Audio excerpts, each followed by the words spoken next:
ঢাকার সাথে সিলেটের যোগাযোগ ব্যবস্থার দ্রুত উন্নতির জন্য সড়ক ও রেলপথ সংস্কার করা হবে। এছাড়া স্বাস্থ্য ব্যবস্থা উন্নত করার পাশাপাশি বেকার সমস্যা সমাধানে করা হবে আইটি পার্ক। শনিবার সিলেট সিটি কর্পোরেশনের সুধী সমাবেশে এসব কথা বলেন প্রধানমন্ত্রী তারেক রহমান। সুরমা নদীর দুই পাড়ের সৌন্দর্য বর্ধন ও বন্যা প্রতিরোধী অবকাঠামো নির্মাণ এবং বাসিয়া খাল পুনর্খনন কর্মসূচিও উদ্বোধন করেন তিনি। দিনব্যাপী সফরে ঢাকা থেকে বের হওয়ার সময় বৃষ্টি না পেলেও প্রধানমন্ত্রী তারেক রহমানকে সিলেটে নামতে হয় ছাতা মাথায়। সফর সঙ্গী হন স্ত্রী ডাক্তার জুবাইদা রহমান। সিলেট ওসমানী আন্তর্জাতিক বিমানবন্দরে অবতরণের পর প্রধানমন্ত্রী হযরত শাহজালালের মাজার জিয়ারত করেন। এরপর সুরমা নদীর পাড়ের চাঁদনীঘাট এলাকায় দুই পাড়ে সৌন্দর্য বর্ধন সহ বন্যা প্রতিরোধী অবকাঠামো নির্মাণ প্রকল্পের ভিত্তিপ্রস্তর স্থাপন করেন তারেক রহমান।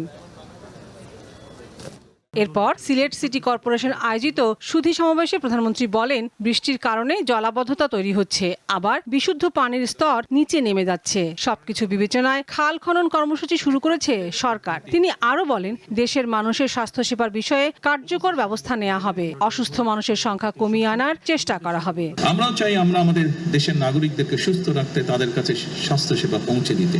এর অংশ হিসেবেই আমরা দেশে 1 লক্ষ স্বাস্থ্যকর্মী নিয়োগ করার পরিকল্পনা গ্রহণ করেছে। এই 1 লক্ষের মধ্যে 80% থাকবে নারী স্বাস্থ্যকর্মী। এই মানুষগুলোর দায়িত্ব হবে গ্রামে গ্রামে ঘরে ঘরে যাওয়া। তারা মানুষগুলোকে, বিশেষ করে পরিবারের নারী যারা আছেন, যারা সংসার দেখাশোনা করেন, দায়িত্ব যাদের, তাদেরকে গিয়ে তারা অ্যাওয়্যার করবে, সচেতন করবে যে কোন খাবারটি খেলে ডায়াবেটিস হবে না, কোন খাবারটি খেলে কার্ডিয়াক হবে না, বা লাইফস্টাইল কি হলে তার হার্টের সমস্যা হবে না। প্রধানমন্ত্রী বলেন, বেকার সমস্যার সমাধানে শিল্প কলকারখানা তৈরি করা হবে এবং বন্ধ কারখানাগুলোকে চালু করা হবে। এছাড়া আইটি পার্ক চালু করা হবে বলেও জানান তিনি। অনেক কলকারখানা বন্ধ হয়ে পড়ে আছে। আমরা সিদ্ধান্ত গ্রহণ করেছি এই কলকারখানাগুলোকে যত দ্রুত সম্ভব কারণ বের করে যত দ্রুত সম্ভব, যদি দরকার হয় আমরা প্রাইভেটাইজ করবো সেগুলোকে।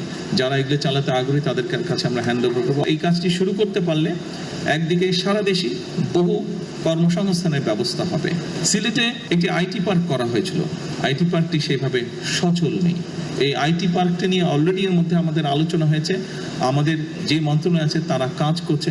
আমি কোয়াইট কনফিডেন্ট যে ইনশাআল্লাহ দ্রুততম সময়ে আমরা এটা চালু করতে সক্ষম হব। পরে প্রধানমন্ত্রী সিলেট সদর উপজেলার কান্দিগাঁও ইউনিয়নে বাসিয়া খাল পুনর্খনন কর্মসূচি উদ্বোধন করেন। সরকারের মাননীয় প্রধানমন্ত্রী জনাব লাবণী গুহ, দীপ্ত সংবাদ, ঢাকা।